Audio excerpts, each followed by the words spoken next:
കഴിഞ്ഞ ദിവസങ്ങളിൽ പെയ്ത കനത്ത മഴയിൽ വെള്ളം കയറിയിറങ്ങിയ മലയോര പട്ടണമായ ശ്രീകണ്ഠാപുരം ടൗൺ പരിസരങ്ങളിൽ ശുചീകരണ പ്രവൃത്തികൾ ആരംഭിച്ചു. നഗരസഭാ ചെയർപേഴ്സൺ അഡ്വക്കേറ്റ് ഇ വി രാമകൃഷ്ണന്റെ നേതൃത്വത്തിലാണ് ശുചീകരണ പ്രവൃത്തി നടത്തിയത്. ശക്തമായ മഴയിൽ ചെളിയും മണ്ണും നിറഞ്ഞ ശ്രീകണ്ഠാപുരം പട്ടണത്തിൽ ശുചീകരണത്തിനായി ഏവരും ഒറ്റക്കെട്ടായി ഒന്നിച്ചിറങ്ങി.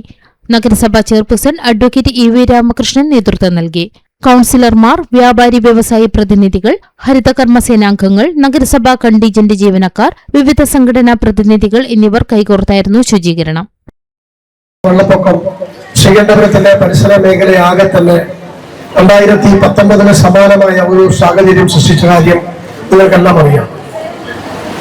ഇന്നലെ വൈകുന്നേരം ഞങ്ങൾ വന്നപ്പോഴാണ് മനസ്സിലായത്, ഒരുപാട് വേസ്റ്റ് നമുക്ക് നിങ്ങൾ ആര് വിചാരിച്ചാലും പൊന്തിക്കാൻ പറ്റാത്ത ക്രെയിനും JCB മാത്രം ഉപയോഗിച്ച് പൊന്തിക്കാൻ പറ്റുന്ന രീതിയിലുള്ള വേസ്റ്റ് ആയിരുന്നു നമ്മുടെ പല സ്ഥലത്തും നമ്മൾ കാണപ്പെട്ടു.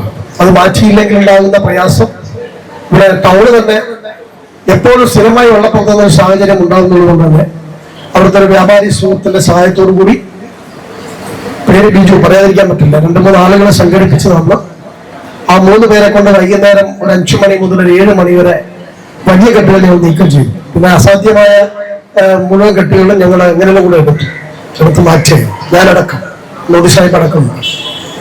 അപ്പൊ ആ രീതിയിലാണ് ഞങ്ങൾ ആ കെട്ടുകൾ. വെള്ളം നിറഞ്ഞപ്പോഴെന്ന് പറഞ്ഞാൽ കിണ്ടലല്ല, അതിന് മേലെയാണ് വെയിറ്റ്.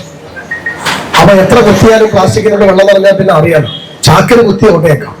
അപ്പൊ അതൊക്കെ സ്വാഭാവികമായ ഒരു ഒഴുക്കിൽപ്പെട്ടതാണോ എന്ന് എനിക്ക് അറിയില്ല.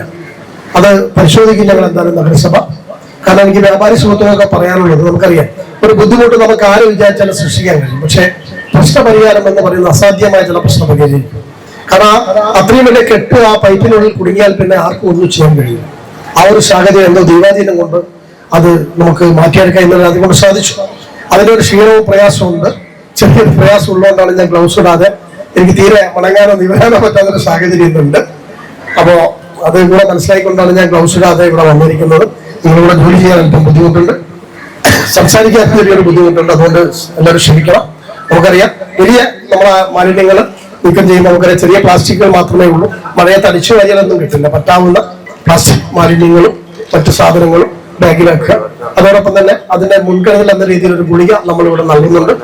അപ്പൊ അത് എല്ലാവരും കഴിക്കണം, ആരും കഴിക്കാതിരിക്കരുത്. അതുകൂടെ എല്ലാവരും ശ്രദ്ധിക്കണം. കാരണം അത് എല്ലാവരും ഉറയൊക്കെ ഉണ്ടെങ്കിൽ പോലും നമ്മൾ അത് പ്രതിരോധ മരുന്ന് നമ്മൾ നിർബന്ധമായി എല്ലാവരും കഴിക്കണം. നിങ്ങളിവിടെ എത്തിച്ചേർന്ന ഈ പെരിയ